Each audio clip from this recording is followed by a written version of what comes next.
Hello friends, কেমন আছো সবাই? আশা করি সবাই খুব ভালো আছো। আজকে তোমাদেরকে আমি একটি নিরামিষ পনিরের রেসিপি দেখাবো। রেসিপিটি একবার বাড়িতে বানিয়ে দেখো, আশা করি সকলের খুব ভালো লাগবে। নিরামিষ পনির বানাতে আমাদের সবার প্রথমে যেটা লাগবে সেটা হচ্ছে আদা বাটা, ভাজা মশলা। সেটা আমি ইনগ্রিডিয়েন্টস কি কি দিয়েছি আমি পরে বলে দেব। কাজু বাদাম, কাসুরি মেথি এবং গ্রিন চিলি, তার সাথে টমেটো ডাইস করে কাটা, তার সাথে ক্যাপসিকাম, ধনেপাতা কুচি, টক দই, এদিকে লাগছে পনির তো লাগছে, আর তার সাথে হচ্ছে ফ্রেশ ক্রিম, আর হচ্ছে আমি ঘিতে বানাবো এই রান্নাটা টোটালি।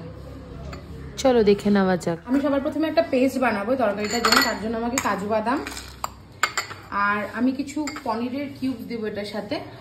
এটার আমি একটা ফাইন পেস্ট বানাচ্ছি।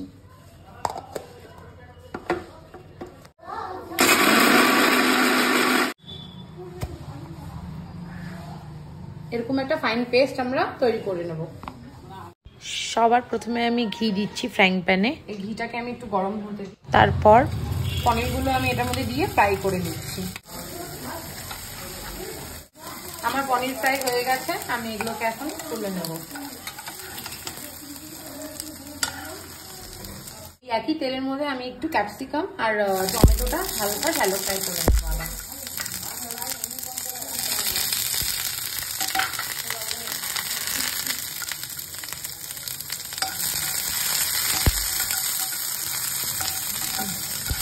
ওই একই প্যানে এবার আমি আর একটু ঘি দিয়ে দিলাম। আমার ঘি গরম হয়ে গেছে, তার মধ্যে আমি একটু জিরা ফোড়ন দিচ্ছি। তারপর আমি হচ্ছে এটার মধ্যে আদা বাটা আছে, আদা বাটা দিলাম।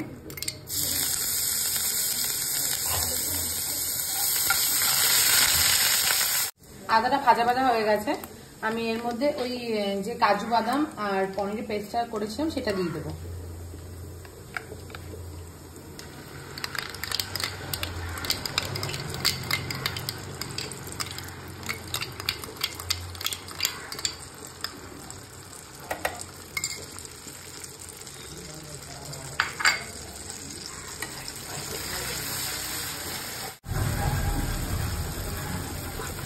এটা একটু ভাজা ভাজা হোক। আমি এটার মধ্যে এবার ছেঁড়া কাঁচা লঙ্কাগুলো দিয়ে দিচ্ছি।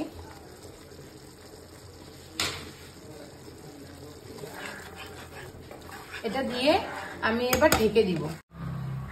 এবার আমি দেখব, এবার এই পজিশনে আমি এটার মধ্যে দই অ্যাড করব। এবার আমি টক দই অ্যাড করছি এটার মধ্যে। টক দইটা অ্যাড করে কিন্তু সাথে সাথে নাড়াতে হবে, নাহলে কিন্তু ফেটে যাওয়ার চান্স থাকে। এবার এটার মধ্যে নুন দিচ্ছি স্বাদ মতন।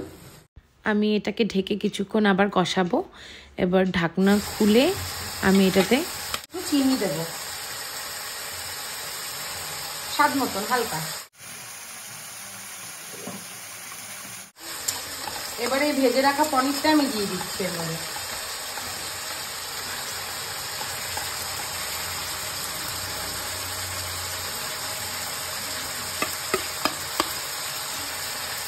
এরপর এর মধ্যে আমি ওই ভেজে রাখা মশলাটা দিয়ে দিচ্ছি।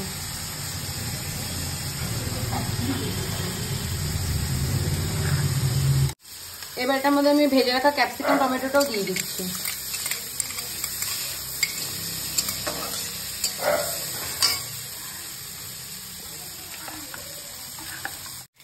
এরপর এর মধ্যে আমি কাসুরি মেথি দিচ্ছি।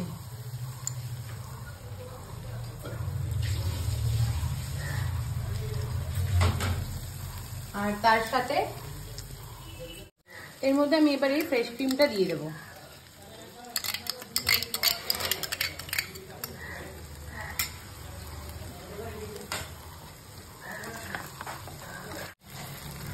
এবার আমি জল দিয়ে এটা ঢাকা দিয়ে দেবো।